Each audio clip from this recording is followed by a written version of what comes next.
So to talk about, we are in the best phase of the technological era. And the education is one landscape that is undergoing tremendous transformation. Thanks to technology, thanks to Edtech, the learning has now become more accessible, more engaging, and more effective.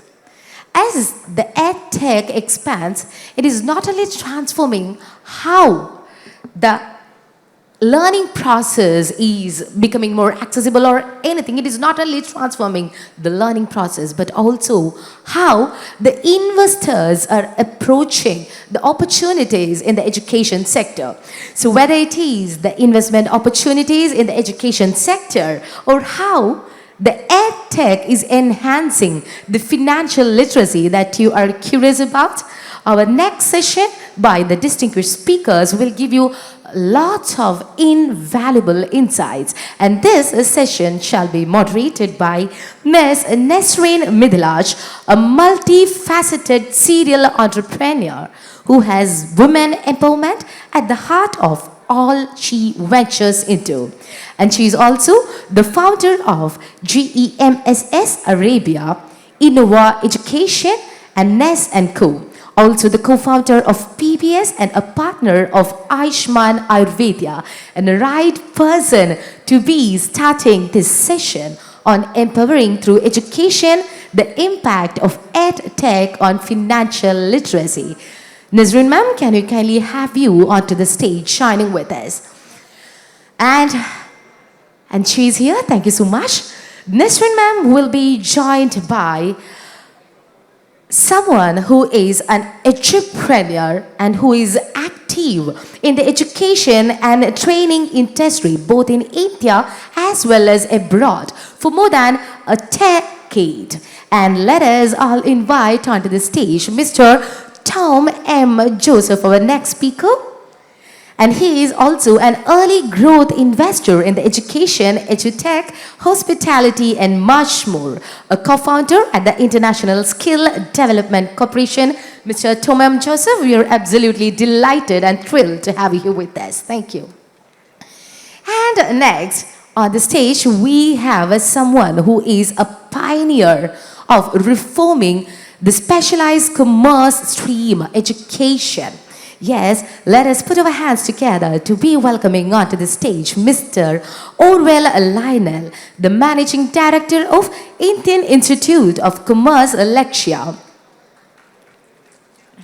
Thank you so much for joining with us.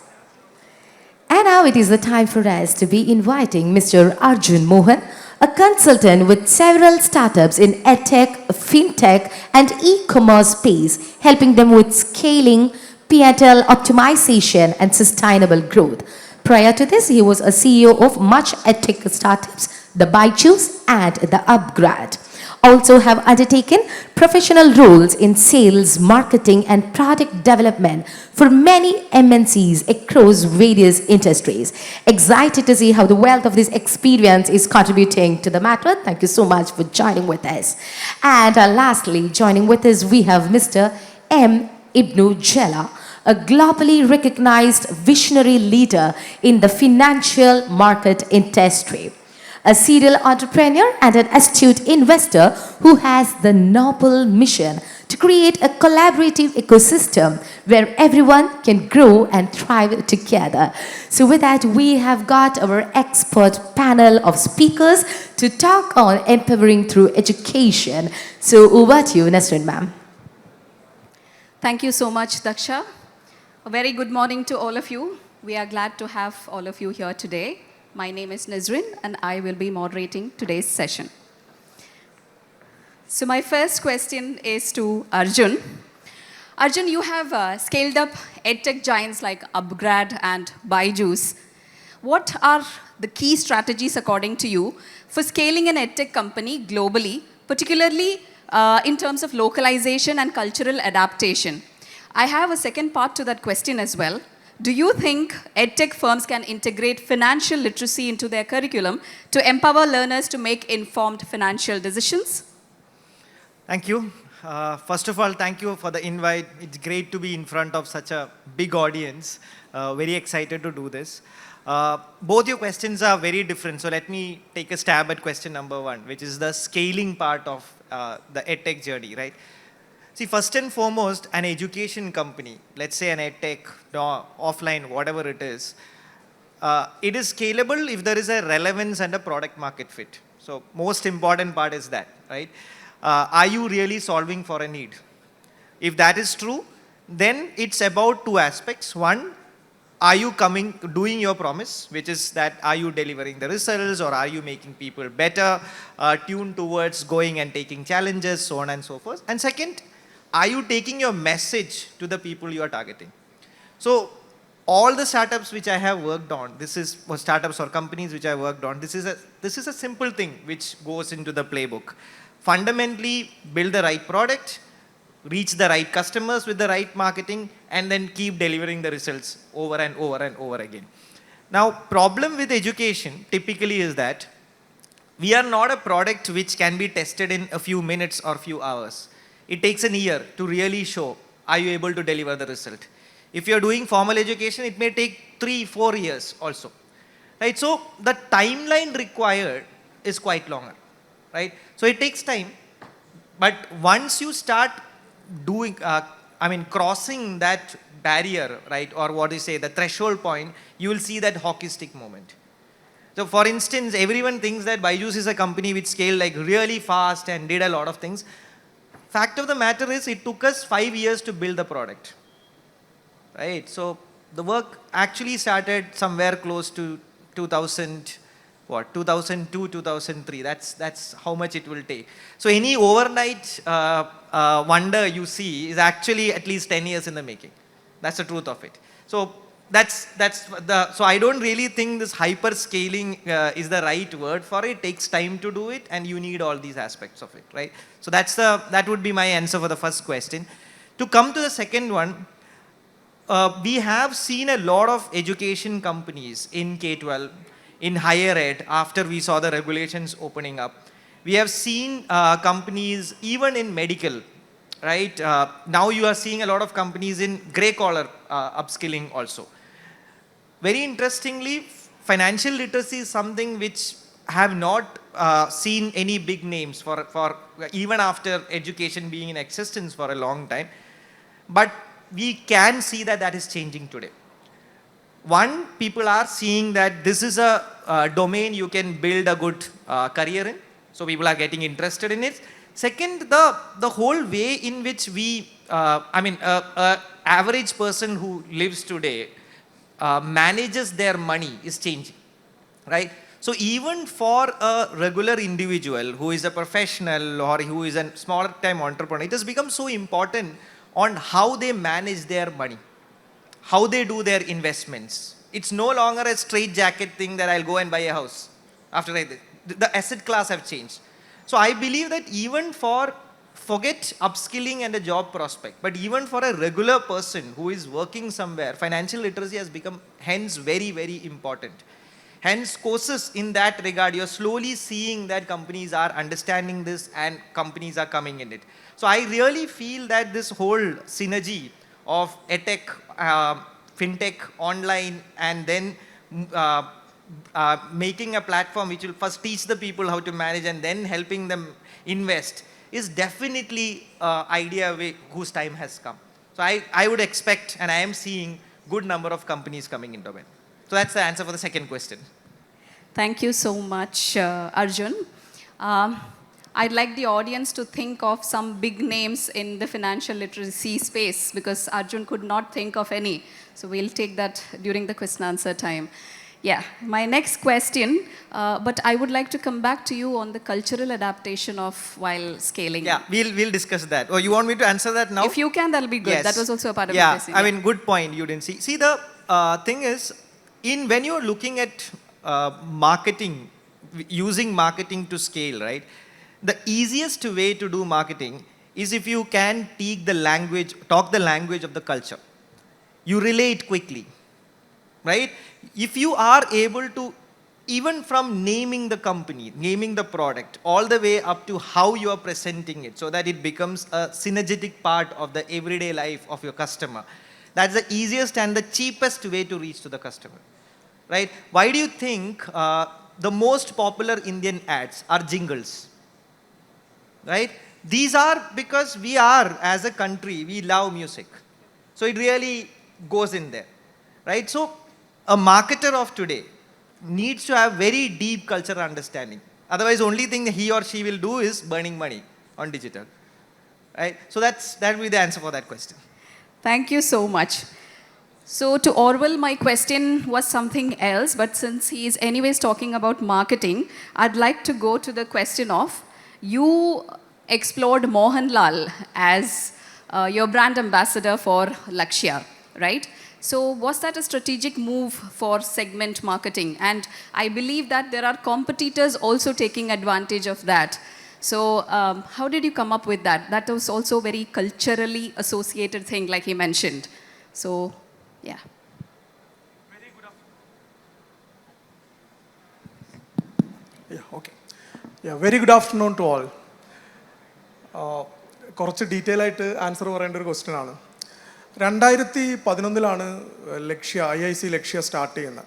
Lakshya start ചെയ്യുന്ന സമയത്ത് ഒരു കേരളത്തിലെ ഒരു higher education segment എന്ന് പറയുന്നത് completely science oriented ആയിരുന്നു, അല്ലെങ്കിൽ സയൻസിലേക്കായിരുന്നു കുട്ടികൾക്കെല്ലാം താല്പര്യം കൂടുതൽ. ഒരു 2 ലക്ഷത്തോളം കുട്ടികൾ കേരളത്തിൽ ഒരു വർഷം നീറ്റ് പ്രിപ്പയർ ചെയ്യുന്നുണ്ട്. കൊമേഴ്സിലേക്ക് വരുന്ന സ്റ്റുഡൻസൊക്കെ ആ സമയത്ത് ഒന്നില്ലെങ്കിൽ സയൻസ് കിട്ടാത്ത കുട്ടികൾ, അതല്ലെങ്കിൽ മാത്സ് പഠിക്കാൻ ബുദ്ധിമുട്ടുള്ള കുട്ടികളാണ് കൊമേഴ്സ് ചൂസ് ചെയ്യുക. ആരും ഇഷ്ടപ്പെട്ട് കൊമേഴ്സ് ചൂസ് ചെയ്യുന്നുണ്ടായിട്ടില്ല. അതിൻ്റെ ഒരു കാരണമെന്ന് പറയുന്നത് കൊമേഴ്സ് സെഗ്മെൻ്റ് എന്താണ്, കൊമേഴ്സിൽ എന്തൊക്കെ ഓപ്പർച്യൂണിറ്റി ഉണ്ടെന്നുള്ളത് എസ്പെഷ്യലി കേരളത്തിൽ ഒട്ടും അവെയർ ആയിരുന്നില്ല. 2011 മുതൽ വി സ്റ്റാർട്ടഡ് ക്രിയേറ്റിംഗ് അവെയർനെസ്. അതിൽ കൊമേഴ്സ് പ്രൊഫഷണൽ കോഴ്സുകൾ എന്ന് പറയുമ്പം CA മാത്രമാണ് ആളുകൾ കേട്ടിരുന്നത്. അത് ഭയങ്കര ടഫായ കോഴ്സാണ്, പോയാൽ പാസ്സാവില്ല, അല്ലെങ്കിൽ ഗ്രാജുവേഷൻ കഴിഞ്ഞിട്ടാണ് CAക്ക് പോകേണ്ടതെന്നുള്ള അങ്ങനെയുള്ള ഒരുപാട് മിത്ത് നിലനിൽക്കുന്ന സമയമാണ്. ഹയർ എഡ്യൂക്കേഷൻ കോഴ്സുകളിലേക്ക് ലെസ് ദാൻ 300-500 സ്റ്റുഡൻസ് മാത്രമാണ് especially in two commerce professional course കുട്ടികൾ രജിസ്റ്റർ ചെയ്തത്. ആ സമയത്താണ് നമ്മൾ മാർക്കറ്റിൽ, അതായത് എസ്പെഷ്യലി അവെയർനെസ് ക്രിയേറ്റ് ചെയ്യാൻ വേണ്ടി സ്റ്റാർട്ട് ചെയ്തത്. 2022 വരെ നമ്മൾ അവെയർനെസ് ക്രിയേറ്റ് ചെയ്തു. ഒരു 1 lakhോളം സ്റ്റുഡൻസ് എൻറോൾ ചെയ്തു. ഒരുപാട് കുട്ടികൾ ക്വാളിഫൈ ചെയ്തു. 21 വയസ്സിലൊക്കെ കുട്ടികൾ ക്വാളിഫൈ ചെയ്യാൻ സ്റ്റാർട്ട് ചെയ്തു. ഒരുപാട് കുട്ടികൾക്ക് ജോലി കിട്ടി. പക്ഷെ എന്നാലും when we compare with science അത്ര അങ്ങോട്ടേക്ക് പെനിട്രേറ്റ് ചെയ്യുന്നില്ല ഈ മെസ്സേജ്. നമ്മൾ എത്ര ലൗഡായി പറഞ്ഞാലും പാരൻസിലേക്കും സ്റ്റുഡൻസിലേക്കും ഇത് പ്രോപ്പർലി കൺവേ ചെയ്യപ്പെടുന്നുണ്ടായിരുന്നില്ല. ആ സമയത്താണ് നമ്മൾ തിങ്ക് ചെയ്തത്, ഒരു ക്രെഡിബിൾ ആയിട്ടുള്ള ഒരു ബ്രാൻഡ് അംബാസിഡർ വന്നു കഴിഞ്ഞാൽ കുറച്ചും കൂടെ സ്ട്രോങ് ആയിട്ട് കുറച്ചും കൂടെ ആളുകളിലേക്ക് നമുക്ക് ഈ മെസ്സേജ് പെനിട്രേറ്റ് ചെയ്യിപ്പിക്കാൻ പറ്റും. അങ്ങനെയാണ് ഒരു ബ്രാൻഡ് അംബാസിഡർ എടുക്കണം എന്നുള്ള തീരുമാനത്തിലേക്ക് എത്തിയത്. അതിനു മുമ്പ് രവിശാസ്ത്രി സാറുമായിട്ട് നമ്മൾ പാൻ ഇന്ത്യയിൽ വർക്ക് ചെയ്തിരുന്നു. അപ്പോൾ കേരളത്തിൽ കുറച്ചും കൂടെ ക്രെഡിബിളായ, മലയാളികൾക്ക് കുറച്ചും കൂടെ ഫെമിലിയറായ ഒരാൾ വേണമെന്നുള്ളൊരു തീരുമാനത്തിലേക്ക് എത്തി. ഓഫ് കോഴ്സ് ലാൽ സാർ, കാരണം കഴിഞ്ഞ ഒരുപാട് വർഷങ്ങളായി അദ്ദേഹം ബിൽഡ് ചെയ്തൊരു ക്രെഡിബിലിറ്റി നമ്മുടെ മുമ്പിലുണ്ട്. മലയാളികൾക്ക് എല്ലാവർക്കും അദ്ദേഹത്തെ ഇഷ്ടമാണ്. അങ്ങനെയാണ് ലാൽ സാറിനെ നമ്മൾ ബ്രാൻഡ് അംബാസിഡറായിട്ട് എടുത്തത്. ലാൽ സാർ ബ്രാൻഡ് അംബാസഡറായിട്ട് വന്നത് മുതൽ കാര്യങ്ങൾ വളരെ കുറച്ചും കൂടെ ഫാസ്റ്റായിട്ട് ടേൺ ചെയ്തു. അദ്ദേഹം പറയാണ് commerce is the next future, commerce is the next big thing എന്ന് പറയുമ്പം നമ്മൾ അത്രയും എഫേർട്ട് എടുത്ത് മാർക്കറ്റ് ചെയ്യുന്നതിനേക്കാൾ കൂടുതൽ ആളുകളിലേക്ക് ആ മെസ്സേജ് എത്തി. ചോദിച്ചതുപോലെ കോമ്പറ്റീറ്റേഴ്സിന് അതുകൊണ്ട് ബെനിഫിറ്റ് ഉണ്ടാവുന്നുണ്ട്. കാരണം നമ്മളൊരു സെഗ്മെൻറ്റ് ബിൽഡ് ചെയ്യുക എന്ന് പറയുമ്പം ഉറപ്പായിട്ടും ബാക്കിയുള്ള പ്ലെയേഴ്സിനും കൂടെ അതിൻ്റെ ബെനിഫിറ്റ് കിട്ടും. ആസ് എ ലീഡർ, അതായത് ആസ് എ കൊമേഴ്സ് ലീഡർ, നമ്മളാണ് മാർക്കറ്റ് ബിൽഡ് ചെയ്യാൻ റെസ്പോൺസിബിൾ. നമ്മൾ മാത്രമല്ല കേട്ടോ, കോമ്പറ്റീറ്റേഴ്സും നന്നായിട്ട് മാർക്കറ്റ് ചെയ്യുന്നുണ്ട്, ബ്രാൻഡ് ചെയ്യുന്നുണ്ട്. അതിൻ്റെ ബെനിഫിറ്റ് നമുക്കും കിട്ടുന്നുണ്ട്. ഒരു എക്കോസിസ്റ്റം ക്രിയേറ്റ് ചെയ്യുന്ന സമയത്ത് ഉറപ്പായിട്ടും അത് സംഭവിക്കും. അതൊരു കുഴപ്പമുള്ള കാര്യമായിട്ട് എനിക്ക് തോന്നുന്നില്ല. കാരണം ഒരു വലിയൊരു മാർക്കറ്റാണ് ബിൽഡായി വരുന്നത്. 8 ലക്ഷത്തോളം കുട്ടികൾ +2 ഡിഗ്രി കഴിഞ്ഞ് ഒരു വർഷം കേരളത്തിൽ നിന്ന് പുറത്തിറങ്ങുന്നുണ്ട്. അതിലൊരു 12,000-15,000 അഡ്മിഷൻസാണ് ലക്ഷ്യയിലേക്ക് ഒരു വർഷം കേരളത്തിൽ വരുന്നത്. അപ്പോൾ അത് കോമ്പറ്റീറ്റേഴ്സിൻ്റെ അടുത്തേക്കോ അഡ്മിഷൻ പോയി കഴിഞ്ഞാൽ അതൊരു കുഴപ്പമുണ്ടെന്ന് എനിക്ക് തോന്നുന്നില്ല. പക്ഷേ ലാൽ സാറിനെ ബ്രാൻഡ് അംബാസഡറായിട്ട് എടുത്തൊരു strategy was changed the game. Yeah, thank you. Yeah, I think that deserves a round of applause. And I agree with you, it did change the game, and commerce is now glamorized, taking a commerce course. Yes, thank you so much, Orwell. My next question is to you, Tom. I'd like to ask, First of all, do you believe that financial literacy should be a part of curriculum in schools and universities? If so, why? ഇനിയിപ്പോൾ അത് കരിക്കുലത്തിലാവാൻ കുറച്ച് സമയം എടുക്കുന്ന ഒരു പ്രോസസ്സാണ് എന്നുണ്ടെങ്കിൽ what is another way or what are different sources through which our Kerala crowd or crowd in India can be financially literate? Thank you so much for having me here, and thank you so much for the question as well. It's very relevant to the topic that we are discussing. How do we cultivate financial literacy as a part of curriculum? I think, and I should stress, as a part of behavior, as a part of culture. See, we have been stressing on literacy over decades. That is ability to read and write. Am I right? That's the so-called definition of literacy that we have been stressing for decades, and we become 100% literate as a state.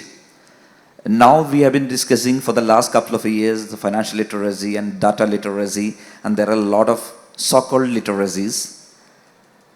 So I pick up the financial literacy because this is not just for someone who is into business or who is into industry or who is into a profession. This should be for each and everyone as a part of society. In very nutshell, how do you define financial literacy? Is it just the ability to understand or efficiently use the skill sets for personal financial management or investment? How do we utilize the money wisely? I think this is applicable to each and everyone, right from the planter, right from a farmer, even for a driver, or even for anyone who does any profession, any job as a part of the society. It has to be taught. It's very simple. There's a five, if I take, I classify into 5 pillars. We all earn money in one or another format. I may work, you may work, I may work for something else. You may do your own business. That's earning money.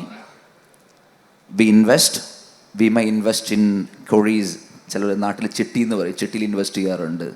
We may invest in land. We may invest in house or something else. Startups invest ചെയ്യുന്നവരുണ്ട്. That's earn, invest. When we spend, the spending is the right word for any economy to grow. So earn, spend, invest. We borrow as well. We borrow from the bank.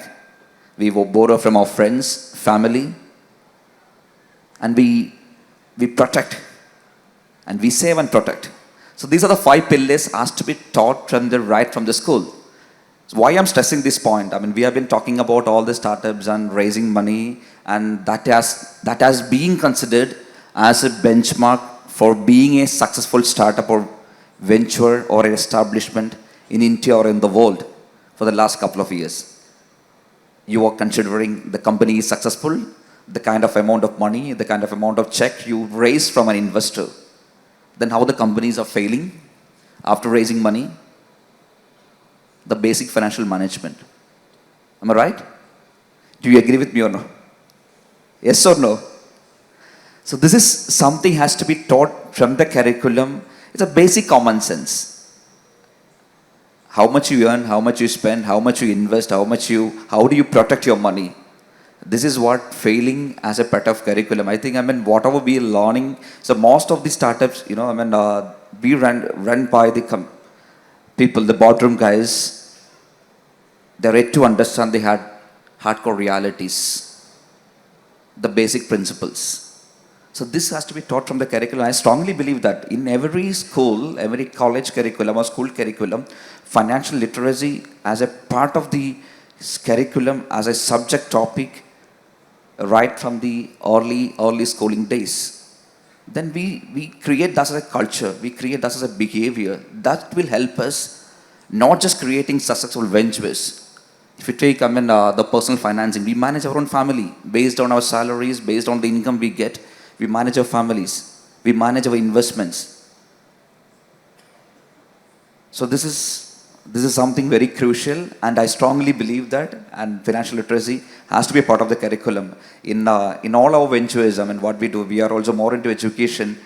We adopt financial literacy, we integrate as a part of the curriculum in bachelor's or master's, and even for the schools as well. Wherever we work, we encourage them we motivate them to learn the basic financial skills.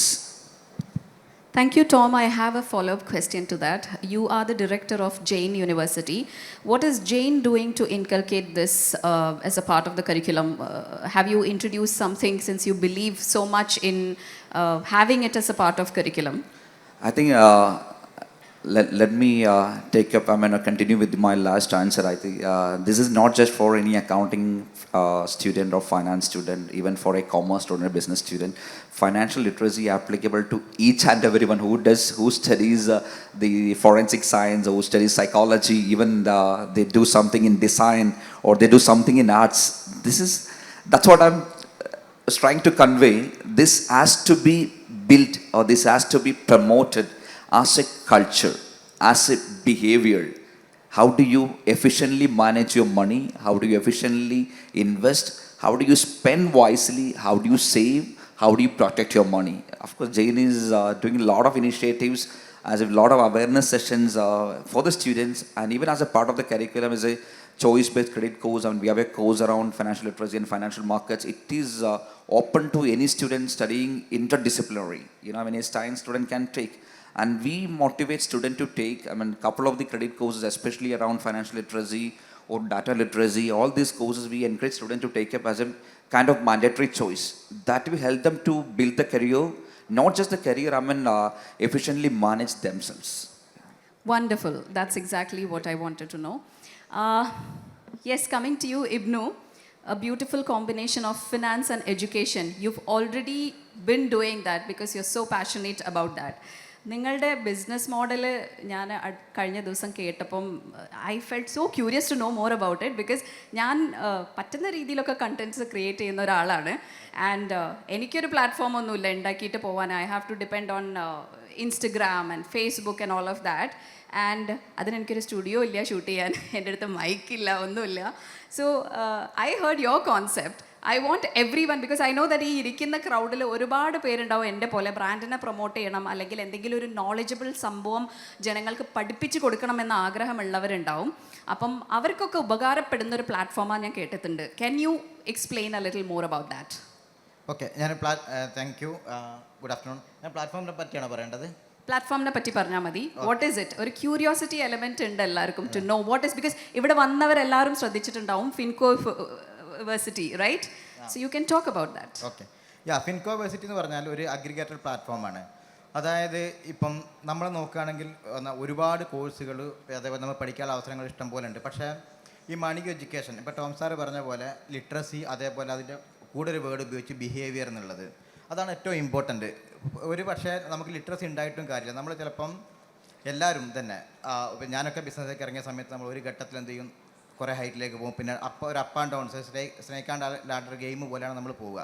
പക്ഷേ ഈ സമയത്ത് ഇത് എന്തുകൊണ്ട് സംഭവിക്കും, ഒരു consistent ഇല്ലാതിരിക്കുന്നത് പലപ്പോഴും നമുക്കൊരു habit, ലിറ്ററസിൻ്റെ പുറമെ ഒരു ഹാബിറ്റും കൂടി ഇല്ലാത്തത് കൊണ്ടാണ്.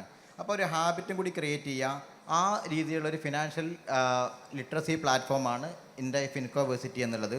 നമ്മൾ അത് ആർക്ക്, അതായത് ഇപ്പോൾ ഒരാൾക്കൊരു കോഴ്സ് പ്രൊവൈഡ് ചെയ്യണമെങ്കിൽ ആർക്കാണ് നോളജ് ഉള്ളത്, ആ നോളജ് എന്ത് ചെയ്യുക, അതിലൂടെ പ്രൊവൈഡ് ചെയ്യുക, ആർക്ക് വേണമെങ്കിലും അത് മനസ്സിലാക്കാം. അതേപോലെ ഫിനാൻഷ്യൽ ഇൻസ്റ്റിറ്റ്യൂഷൻസ് എല്ലാവരും ഇതിൻ്റെ നമ്മുടെ ഈ പ്ലാറ്റ്ഫോമിൽ വന്നുകൊണ്ടാണ് ഈ ഒരു പ്ലാറ്റ്ഫോം എന്ന് പറയുന്നത്. Very nice. എങ്ങനെയാണ് ഇബ്നു ഫിനാൻഷ്യൽ ലിറ്ററസി സെഗ്മെൻറ്റിലേക്ക് ഇറങ്ങിയത്? I know that you have around 7 years history in this. അപ്പം what motivated to you choose this particular segment? ഞാൻ ഫിനാൻഷ്യൽ ലിറ്ററസിയിൽ ഇറങ്ങിയത് ഈ അടുത്താണ്. പക്ഷേ അതിൻ്റെ മുമ്പ് ഞാൻ ഫിൻടെക്കിൽ കഴിഞ്ഞ ഒരു 7 വർഷമായിട്ടുണ്ട്. ഞാൻ ഫിൻടെക്കിൻ്റെ സോഫ്റ്റ്വെയർ പ്രൊവൈഡർ എന്നൊരു കമ്പനിക്ക് ദുബായ്, റഷ്യ ബേസ് ചെയ്തിട്ടുണ്ട്. അതേപോലെ ഞാൻ സ്റ്റോക്ക് മാർക്കറ്റിൽ ഞാൻ ഇൻവോൾവ് ചെയ്യുന്ന ആളാണ്.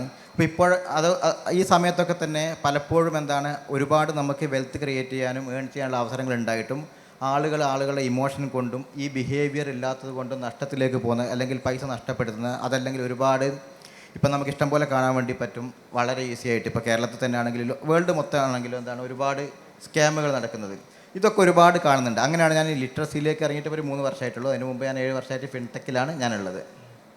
Very nice. Thank you Ibnu.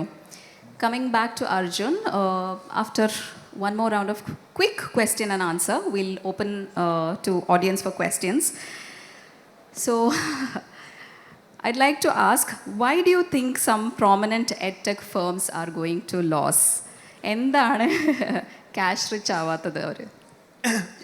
You're always giving the tough questions to me. I believe you're capable to answer. All right, so I'll correct that question, right? I would say that there was a phase in which literally all the tech firms went into losses. The prominent example, I don't need to take the name. This was a profitable company earlier, if people remember or not, but it went into that. There's only one reason for that. Okay. These organizations went through a phase where there was lot of cash available to them, investment available to them. And it was always that the expectation was that COVID in the Samayat, whatever we saw, right? The investors at least thought that this is the new world. Everyone will go online. I remember having conversations with investors during the COVID times where they said that schools and universities will all be online. That's how they are thinking. Right? So people saw an opportunity of a world in which the current education infrastructure will go all online, and few edtech companies will own the full education in this world. Now when an investor sees an opportunity like that, what will they do? They'll give money and they'll say scale, scale, scale. This is what happened with every edtech company. In hindsight, we are all wise.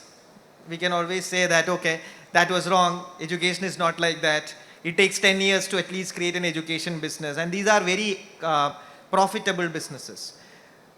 So that's been the reason. Okay, and it went so bad that some of the companies don't even exist today. Right? Currently, what I see in the education domain and edtech domain is companies which are learned from their past. So you'll see most of them having a positive unit economics, moving towards cash positivity. Most of them are EBITDA positive things. I mean, you have multiple examples in this room itself, right? So the world has changed. So what we are talking about is probably the past, and I hope it is the past. And people really build businesses with the right unit economics to it. So to answer the question, it will come soon or it is already in the process. That's good to know. Big relief. A connecting question to Tom. Tom, as I see, you are an investor. You've invested in multiple companies of various sectors. What are some key things that you look for when you decide on investing in a business? Thank you. Thank you for the question. I do write only these small checks and as an early growth capital. Especially when we look for a company and when we start looking into investing someone, I always believe that we invest on people. We invest on the founders and the founders' vision and their vision about the business, their understanding about the fitness of the product. We call it as a product market fit. And the right unit of economics, and you cannot expect the profit from the year one. The profit and loss is a part of the business, and you may have to burn, and then you see a right, balance in a couple of years down the line. I always look at, the healthy unit of economics, as Arjun rightly mentioned, of course, and then most of the companies, especially they spend a lot of money on acquiring the customers, and we call it as CAC. So we always very keen how efficiently we get a customer on board when we take any business.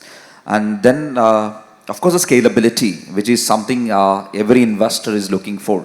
If you look any business, when you write a check, and how the founders make me rich, that's the first question running in my mind. If I write a check for you, and next 3 years, 4 years down the line, of course, you are becoming richer at the same time. How extent you can make me richer? I mean, that's something running in my mind when we choose companies. And as I rightly mentioned in the beginning, of course, the drive and passion of the founders. See, we used to get multiple pitches, multiple decks, number of decks on a weekly basis. When we analyze, their stability and consistency to the vision. See, most of them, the startup is very buzzword now, and starting something, everyone is fascinated, to do something their own as a venture and enjoy all the fancy social media posts and, fancy talk shows. But when you go into the reality and the depth, and most of the companies are super shit. I'm sorry to say that, I'm sorry to use this word. When it comes to the reality, and these are only the so-called glorified, pictures you are seeing. When you go into the depth, we don't find, many companies are worth enough to invest.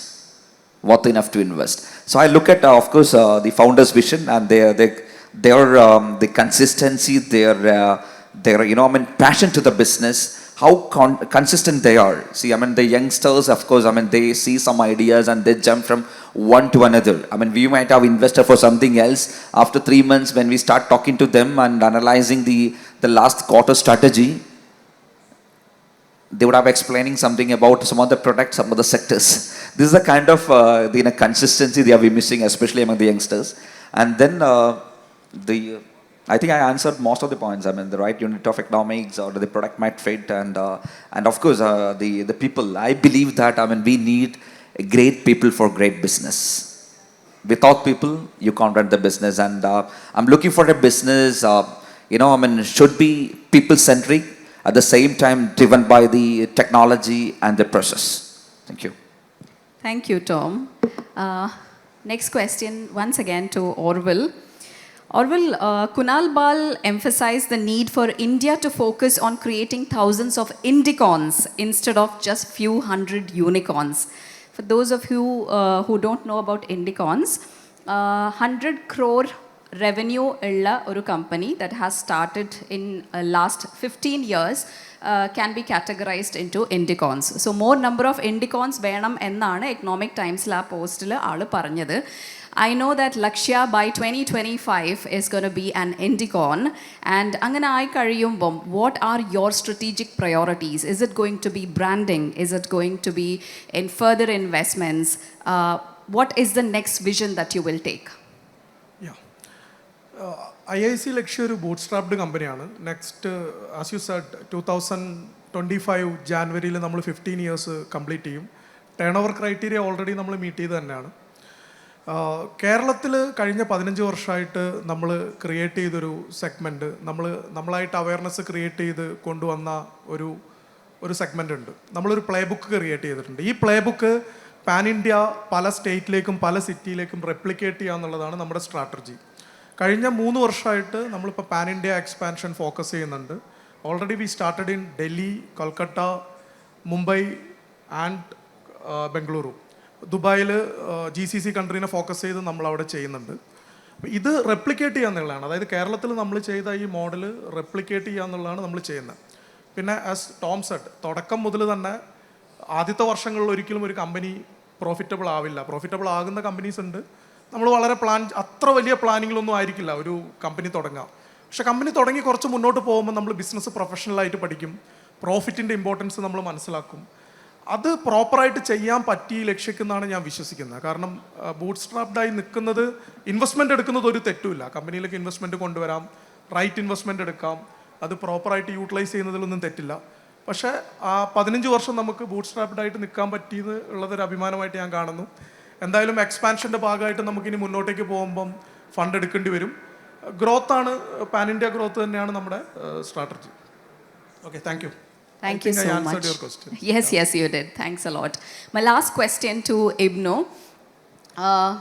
നമ്മൾ ഈ ഒരു മണി കോൺക്ലേവിൻ്റെ ഭാഗമായിട്ട് ഒരു social initiative plan ചെയ്യുന്നുണ്ട്. I am also A part of that planning as we have been discussing. Kerala ഇന്ന് ഒരു 100% literate state ആയിട്ട് അറിയപ്പെടുന്നുണ്ട്. അതുപോലെ തന്നെ can we make Kerala 100% financially literate state? So അതിന് what are some steps that we are going to take through Money Conclave, and why is it important?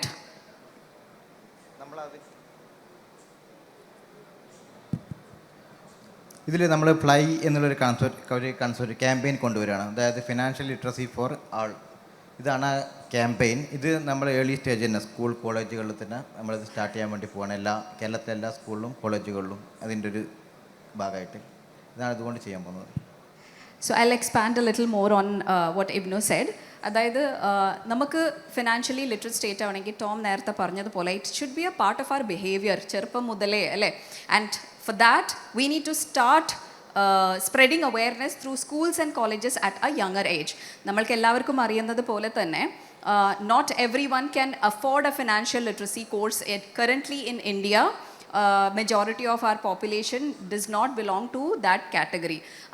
Then only government can help. Adukonde thanne we have large number of government schools and colleges in Kerala where we are planning to take support from government and implement the financial literacy course free of cost with the help of government for all the school students and college students. Yeah, that's about Fly. With that, I will now open the floor for the audience to ask questions to our guest speakers. Yes. Can somebody pass the mic?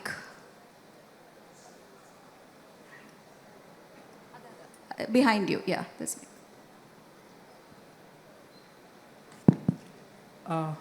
Hello. So my name is Abimal. I'm actually a final year student. And I'm also a LinkedIn personal branding coach. So I run some webinars, I mentor students and all. So like in the past 5 years after COVID, we have seen a lot of open source contents. Like if you want to learn anything, like we will get all the content in YouTube and yeah, it's already available. And Edtech industry had evolved even after that. But my query is like, I think maybe all of you had heard about Notebook LLM by Google. So education is somewhat like AI is involved into education, providing info. Like we can make AI can explain a topic like that. So I'm just a person who offer webinars and a mentorship and all. So what if I'm like deep into Edtech? Like what advice can you give in this era of AI? That's what Question is directed to whom? Anybody, okay. Anybody. Who would like to take that? Yeah, Tom, you can go ahead. You're looking for Edtech as a venture or studying the content? No, as a venture. Yeah. As a venture. Of course, we love competition and welcome to the world. Okay, there's a lot of content. Content is free. As you rightly said, content is free. And then how the companies are sustaining or what is the role of a tech company?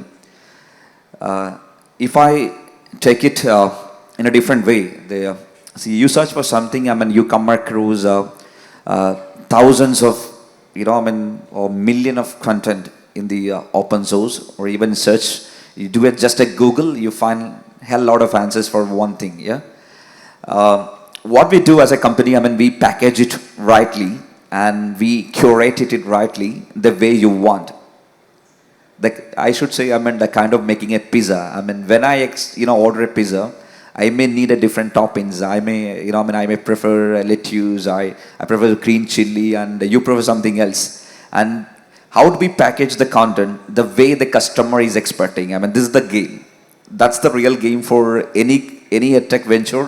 Any product, especially Edtech, since you have started with the content and the content is free. Even I talk to the teachers in our university, the students are not coming to the class for learning something. That age has gone. You can learn anything from your device.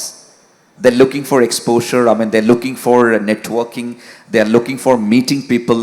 It's the role of educator, and whether it is Edtech or a traditional, the universities, the colleges, the role, or if we define it in the education 4.0, it's very simple. Just to introduce the skill sets. I don't say that you should train the skill sets. Just introduce what is happening in the world. What exactly the skill sets and the competencies the industry is looking for. They curate it and give them. This is what you're looking for. When you graduate or when you study something that 1 year, 2 year down the line, this would be the so-called skill sets and the industry is expecting, and give them the confidence to practice that. This is the role of education. I mean, the so-called teaching, I hate the word teacher because the role of teacher has become more like an facilitator or enabler rather than, typically teach right from the morning to evening. So company, and if you are venturing into Edtech, how do you package it the way the customer is looking for? And see, look at when any venture, especially education, historically we treat them as a very noble vision. You can't use the word profit. You can't word. So, but look at the business point of view. This is a venture and this is a business. You should treat them as a business. Otherwise, you cannot succeed. You cannot succeed. You cannot sustain. Treat them as a business. And secondly, treat your learner as a customer. The so-called learner psychology that we have been seeing in the classrooms, if even we class 7th standard, 8th standard, you have a maths teacher. If you don't like your maths teacher, but it's your fate to, tolerate the same teacher for the all year. We don't have a choice. But now this is something involving, and you have a choice. You can switch to one brand to another. You can switch from one university to another. The typical consumer behavior is being applied in education. So keep these, thoughts in your mind. How do you package it? The way exactly the customer is looking for, and treat them as a customer and treat this as a business. Then only you can, make a beginning and you can sustain and find out.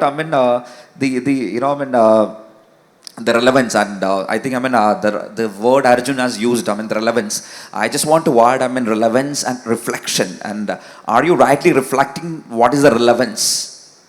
Of course, you being relevant is one thing, but is it reflecting in your business? So keep these two words and kick off. Thank you. All the very best as well. Thank you so much, Tom. And Thank you so much for the I question. got it actually. I had asked one more thing, how advancement in AI affect starting an Edtech venture. Tom, if you could answer it very crisply in short time. You want to answer? Yeah. I can answer. See, first of all, just to add on to what Tom was mentioning, the era of building Edtech with content as a USP is over. Now, yes, AI will evolve into creating very good, high quality videos also. So that era is over. If you are trying to build Edtech on personal branding, what you should ideally, in my view, is you have to build it on outcomes. What is the customer going to get out of your course? Be very clear about it, deliver that. No AI can then compete with you. And use AI as a tool to enrich your product. Right? That's what my viewpoint will be. Thank you.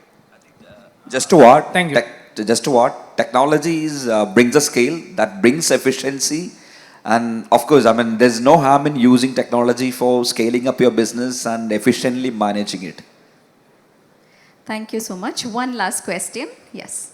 Actually, it is very glad to know you are going to implement finance literacy course in schools and colleges. Could you please elaborate the structure of the course?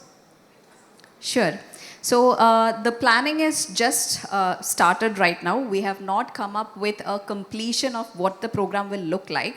But I can talk about my experience of scaling financial literacy programs across India, collaborating with NGOs and governments and various stakeholders. So we bring in the curriculum that has already been tried and tested. Right now, a name that we have in mind is Aflatun International. They are a Netherlands-based organization who is present in 132 countries, providing financial literacy course free of cost, associating with government for many school children. So we have already tried and tested that in Andhra Pradesh and other states, and we believe that we can collaborate. Why collaboration? Because Netherlands ആൾക്കാർക്ക് നമ്മുടെ context മനസ്സിലാവില്ല എന്ന് നമുക്ക് അറിയാം. So curriculum team will come from SCRT Kerala as well, who will collaborate with them, contextualize this curriculum and apply. Tom നേരത്തെ പറഞ്ഞ പോലെ practically അത് എങ്ങനെയാണ് ഫിനാൻഷ്യൽ ലിറ്ററസി നമുക്ക് അപ്ലൈ ചെയ്യാം എന്നുള്ളതൊക്കെ കുട്ടികൾക്ക് പറഞ്ഞു കൊടുത്താൽ മാത്രമല്ലേ മനസ്സിലാവുള്ളൂ. സോ ഇന്ന് നമുക്ക് സയൻസ് സബ്ജക്റ്റ് ഉണ്ട്, മാത്സ് സബ്ജക്റ്റ് ഉണ്ട്, അതെല്ലാം ഉണ്ട്. ബട്ട് നമുക്ക് ഒരു ഫിനാൻഷ്യൽ ലിറ്ററസി ഓറിയൻറ്റഡ് ആയിട്ടുള്ള ഒരു സ്റ്റാൻഡ് അലോൺ സബ്ജക്റ്റ് കൂടി വേണം എന്ന് വിശ്വസിക്കുന്ന ആളുകളാണ് നമ്മളൊക്കെ. സോ അതിനുള്ള ശ്രമമാണ് നടന്നുകൊണ്ടിരിക്കുന്നത്. Now how can it happen? Maybe over a year's time in a school academic year, നമുക്കൊരു 20 മണിക്കൂർ can be dedicated specifically for this. It can start with basic awareness and then it can go to an advanced level. So for example, 6th grade മുതൽ തുടങ്ങിയിട്ട് 10th grade വരെ നമുക്ക് advance ലെവലിലേക്ക് മെല്ലെ മെല്ലെ പോകുന്ന ഒരു സിസ്റ്റം ഉണ്ടാക്കാനാണ് ഞങ്ങളുടെ ഒരു ആഗ്രഹവും ഉദ്ദേശവും. Hope I answered that. Thank you so much.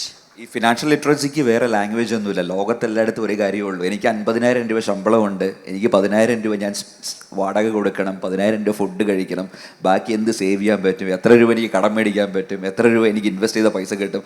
ഇത് അമേരിക്കയിലും ഇവിടെ അങ്കമാലിയിലും ഇംഗ്ലണ്ടിലും എല്ലാം അപ്ലൈ ചെയ്യുന്ന ബേസിക് ലോജിക്ക് സെയിമാണ്. നമ്മളിത് മറന്നു പോകുമ്പോഴാണ് ഇപ്പോൾ ഒരു typical graduate coming from a UK university ending around £50,000 as a ഡെപ്റ്റ്.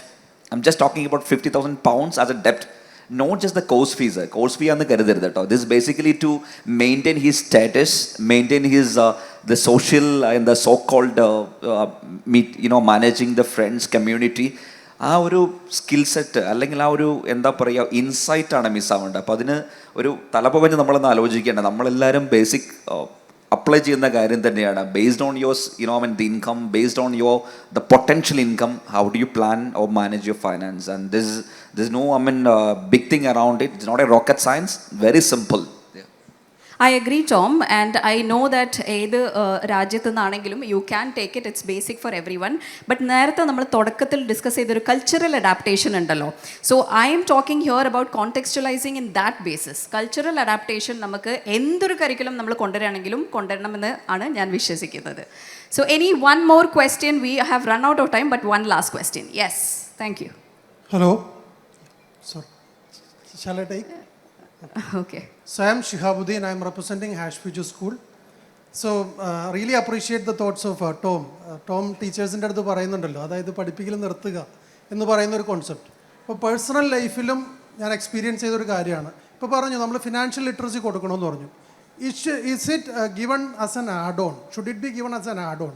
Or should we relax? നമ്മൾ ഇപ്പം നിലവിലുള്ള ഒരുപാട് കാര്യങ്ങൾ അൺവാണ്ടഡ് ആയിട്ട് പഠിപ്പിക്കുന്നുണ്ട്. അപ്പോൾ അതൊന്ന് ഒഴിവാക്കിയിട്ട് ഒരു റിലാക്സേഷൻ കൊണ്ടുവന്ന് നമുക്കിതൊന്ന് വർക്കൗട്ട് ചെയ്തുകൂടെ? And my question is to Arjun. Why can't we think, why don't Indian startups think beyond tuitions or the same traditional courses? Why don't they think in an AI first approach? The world is moving behind AI and everything is changing. Why don't people think about innovation? Because when we think about education, we are following agile learning centers in the US, the community which is getting built. And they tell that remove the unwanted and fill up with something which is really required. Please. Why don't Indian startup think beyond the conventional system? See, all businesses looks at places where there is business. Okay, K-12, there is a big market for business, and that's why they follow it. There's nothing on that, right? See, I am a complete believer about what you said. Majority of our curriculum is filled with what you said, quotes and quotes, unwanted things which a kid can forget after the examination. There is no nothing they gain in their life by mugging all those things, right? But we keep doing this because that's the curriculum. Okay? The objective is to pass an examination. What you said is slowly happening. Be it in the terms of schools, probably your school taking an initiative that we will only teach 20% of what is required, or 20% of the time we'll finish it off what is required, and 80% of the time we will focus on these things which are vocational and which will be useful for a student or a kid in future, right? This is one reason why international syllabus is getting popularized in India today, right? You'll see a lot of schools with IB, IGCSE, because that's more about what does a kid want, what does a child want, and can I give them opportunity so that they will develop their skill set, not just the science and math or whatever, which the government thinks is important or the syllabus is, right? But all this, finally an organization is dictated by where the business is. More and more you are able to make the customer, the parents and the student to think in this line, the business will also move in that. There's no dearth of innovation. There's no dearth of AI first approach or whatever you call it, right? The problem is this. So if we can bring that change by making the student only think differently, slowly, maybe starts at school. Financial literacy is a good example of that, right? I mean, after you become an engineer today, you start earning, how many of them know how to go and open a bank account or start opening a demat account, do understand how to create a digital signature or understand how to file taxes? These are not things which are taught in our syllabus, right? You teach them how to make potassium permanganate, benzol solutions and all those things. But problem is, this is finally what the curriculum is. And why will a business think about spending money to build a market for this rather than going behind a market which is already existing? So all I would say is, these are all in process. If you think that you can change all these things in one day, it's not going to happen. So maybe the schools are the place where we need to start thinking. Entrepreneurs like you are the right people to start thinking about it. Everyone else will follow. Thank you so much. With that, we have 2 more minutes, so one more question can be taken up. Please give the mic to him, please.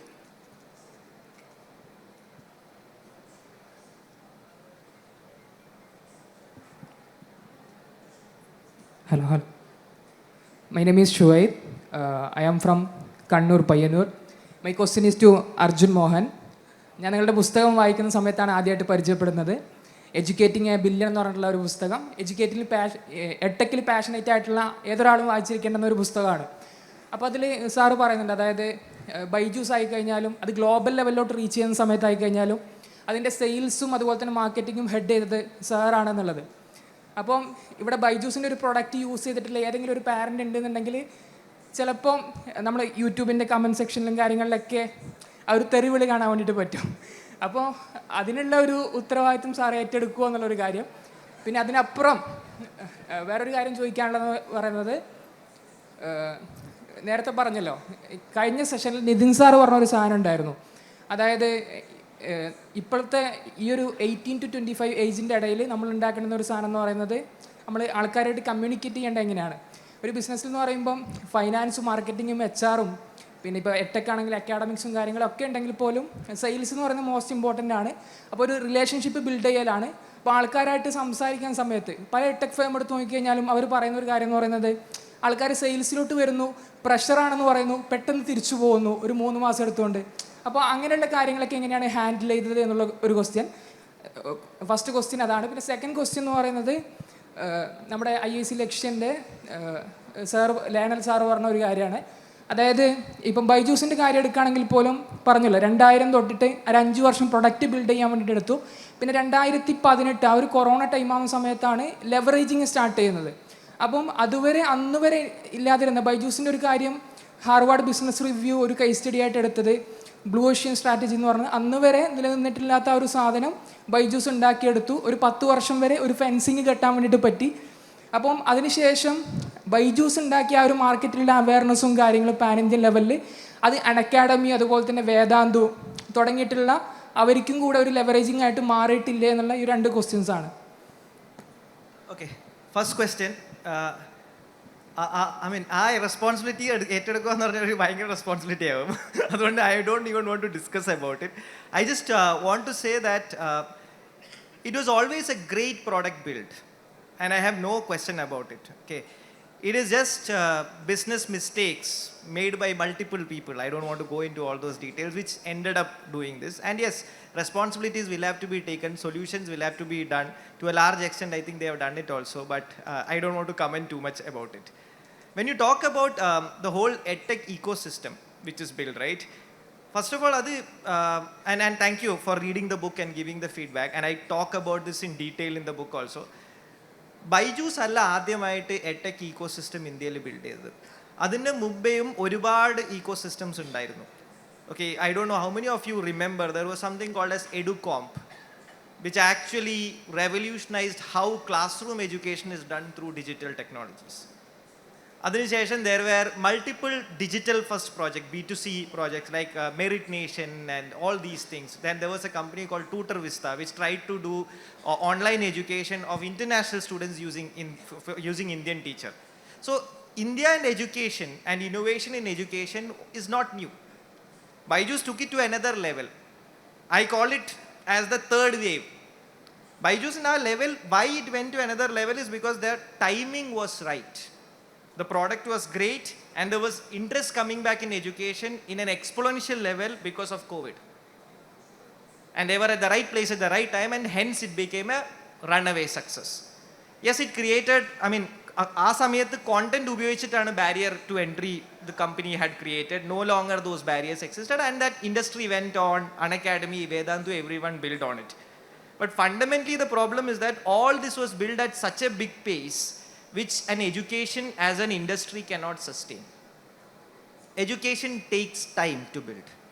Because finally sustainability is brought in through processes and outcomes created continuously with enriched delivery. This takes time. So these companies build on VC money which needs 5 years of return. It is, in hindsight, it was always a problem to do. So that's how I will answer your second question. That time it was there, it no longer is there. If you are thinking about an edtech venture, it's a great time to get into that. No questions asked. Thank you. Next, Orwell. He had asked. Yeah. Arjun sir has already answered it. Can you repeat the second question? What I need to answer? Lakshya's approach you are asking, right?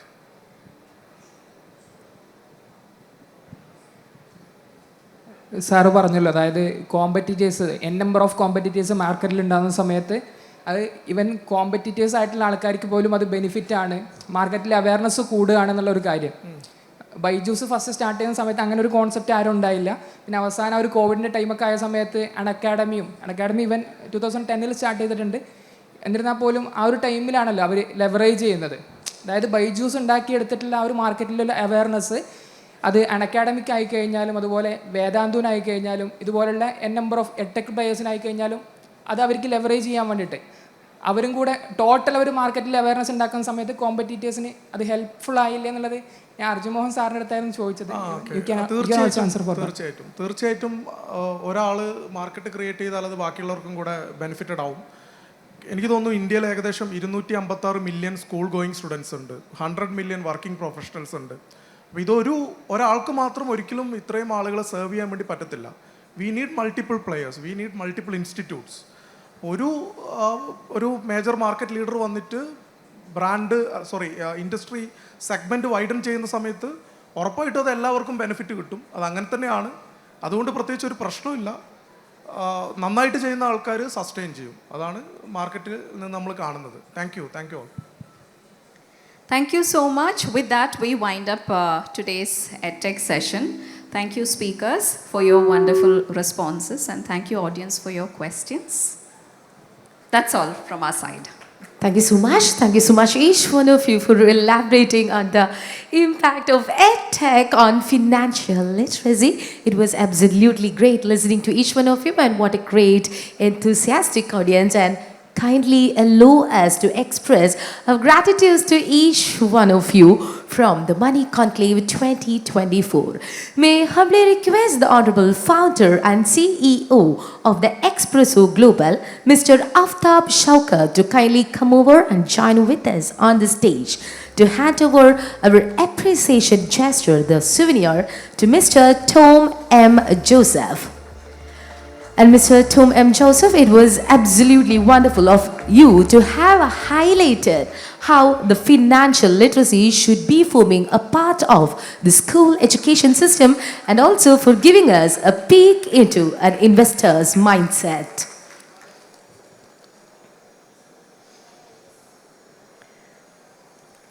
Thank you so much. And now may I also humbly request the respected Director of Meta X Technology, Mr. Zishan Naufal, to kindly join with us and hand over our token of respect to Mr. Orwell Lionell. Can we kindly have Mr. Zishan Naufal join with us on the stage?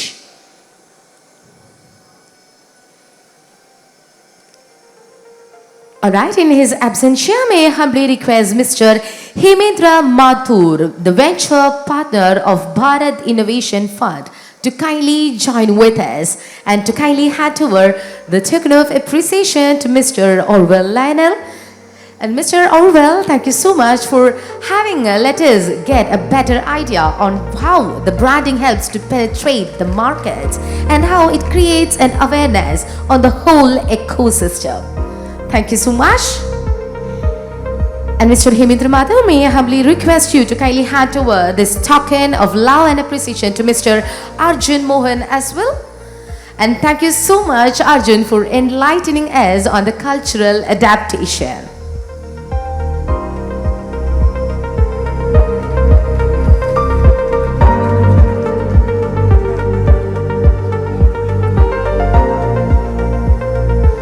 Thank you so much. And now, can we kindly have the Honorable Director of Edtech Technology, Mr. Seshan Nafil, join with us? And kindly do the honor of appreciating Mr. Ibnu Jala.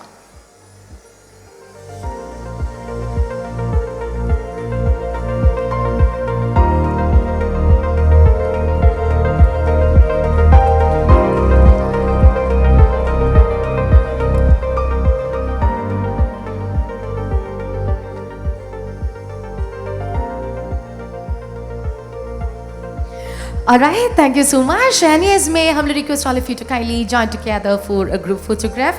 And ma'am, it was absolutely delightful to have you. And Sister Anshu, yes. And also, let us give a huge round of applause to this wonderful panel of speakers. And Nezrin ma'am, thank you so much for explaining to us the concept of Inticon and for having guided this entire discussion so quite smoothly. Thank you so much. Yes, and all of you may now kindly step down. It was great once again. And my dear people, can we kindly give a huge round of applause to the wonderful panelists who have enlightened us on the impact of the EdTech on financial literacy.